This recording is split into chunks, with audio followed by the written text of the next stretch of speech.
with the Ocean Foundation, and today I'm walking you through the electrical components of our total alkalinity system.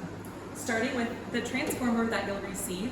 This is both a power stabilizer and a transformer, so it's important to plug it into your multimeter here. It comes with a couple of adapters. So the standard plug on this transformer is a European plug. So included in your kit is an adapter for that to a US plug, which then we've included an adapter to the outlet in your country. So this can be plugged directly into your power source in your lab. All right, next component is our multimeter right here. This will come flat like this. To open it, it's just pulling out the arms gently and then rotating it forward, and that will give it a stand. Your multimeter can either be functional with 120 volts or 240 volts. It's important to have it plugged into the correct outlet because that can fry 3 of the fuses that are within this. We'll include those in the spare parts as well. To double check which fuse you're using, come back here next to the power cable and read this little value right here. Mine is set to 120 volts because I have it plugged into my US outlet here on the power stabilizer. We use the stabilizer because the multimeter is a sensitive piece of electrical equipment, so it's best to have it connected to this rather than directly to the outlet, even if it's using the correct fuse. Some other components that we use for the total alkalinity system are these adapters. We call them a BNC adapter. It comes with 2 plugs and then a little plug on the end here. And that connects to the preamplifier, a sensor amps version. This looks like this right here. It has an input and an output, so you know how to connect it to this system. Now your multimeter also comes with a couple of extra components, including some nice certifications, cables to connect it to a computer, which we don't need for our use, and some other testing equipment. So you can set this off to the side. Alright, so right now we have our system, a stir plate for our total alkalinity system. First in the box, I have our manuals here. So you can take a read through this and understand more about your stir plate. It looks like there's also a magnetic stir bar in the bottom here. That's very handy. Hang on to this for later. We have also included a couple of others in your kit for you as well, in case this goes down the sink drain. What else we have in this box is the body itself for our stir plate, right here. We have some covers to protect the stir plate, multiple color options, and then finally we have our adapter cords for this as well. So double check the manual, and looking at it, I can see that this can accommodate a couple of power ranges. So I'm here at the University of the South Pacific campus, so this can accommodate the 230 volts that's going through the outlets here. There's also a couple of adapters for our stir plate. To switch these out, just press the button right there, slide it out, and then you can go with the adapter that's needed for your country. All right, moving on to the pH electrode of our kit. We have a Metron pH electrode. Pull it out of the box. It looks like this. This has a couple of other components as well. The first is the cable that connects between the preamplifier and the pH electrode. And then the electrode itself comes with a kit to maintain it. Included in here are a couple of tubes that can go on the electrode, as well as 3 solutions. This one is the electrolyte solution that goes in the body of the pH electrode as needed. We have a cleaning solution, which is not as commonly used. And then a storage solution as well to fill up this tube right here and keep the electrode moist over time. Okay, so we have our last set of items for our total alkalinity station here. The first is called a burette made by Gilson. It comes in a box, looks like this. The wire tabs are pointed outwards, so just push them upwards, and then the lid will come right off.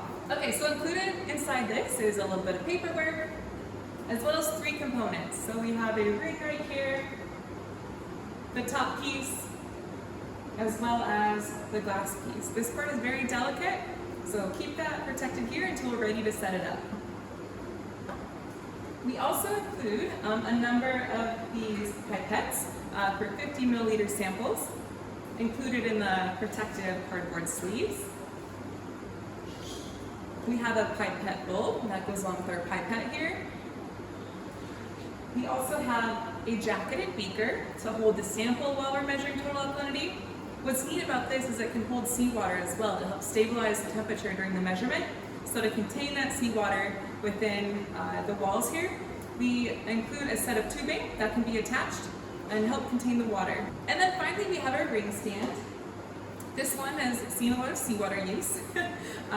It includes 2 prong clamps right here. These are quite easy to screw on and adjust to the height that you need for your titration. Alright, so now that we have our array of items laid out, we're going to put together our total alkalinity station. So first, coming to our multimeter here, we have our preamplifier. I am going to connect it to the adapter here. So I'm looking for the side where it fits. And then there's 2 little screws right here, so line up those notches and push it right in until those screws are connected in place. This goes in these top 2 holes on the right with this little bump on the outside facing towards the outside of the unit, right there. Next up, we have our cable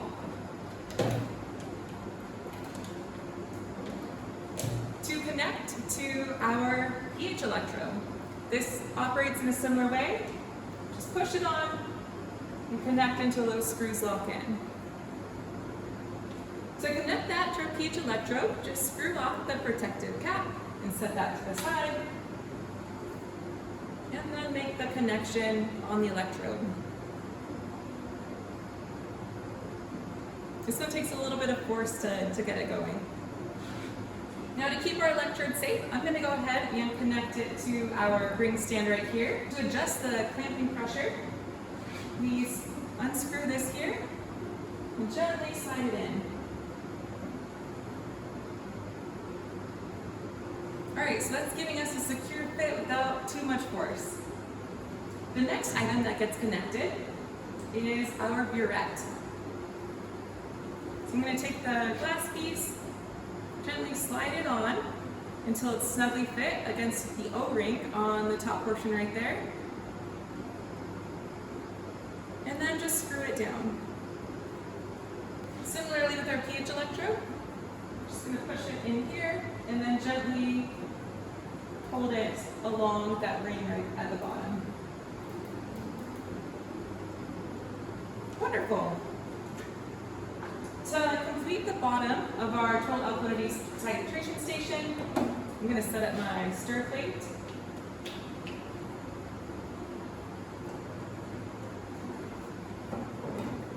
And also gather the other materials I'm going to need. So jacketed beaker sitting right there. We'll have the tubing handy so we can fill that up. Our stir bar, which is going to go into the jacketed beaker. And then with our pipette, we can gently connect it at the top. So this is our top right here. The pipette is oriented in, pipette bowl is oriented this way and just gently pushes on. Voila! We have our station nearly set up. Alright, our last step is filling our jacketed beaker with water to keep the temperature stable during the titration. So I'm over here at my sink just with normal tap water. I'm going to start a gentle flow. Now keeping the end of your tube level with the end of your jacketed beaker, just start filling it up. Alright, so we're nearly there, about level. Perfect. Alright, so I'm going to quickly attach this. I've tilted it such that the air bubble is now at the top. Attach it, just like that. So now we have everything set up for a total alkalinity titration station. For more information on how to carry out those titrations, you can watch Chris Savine's video on the Ocean Foundation's YouTube channel. Happy titrating!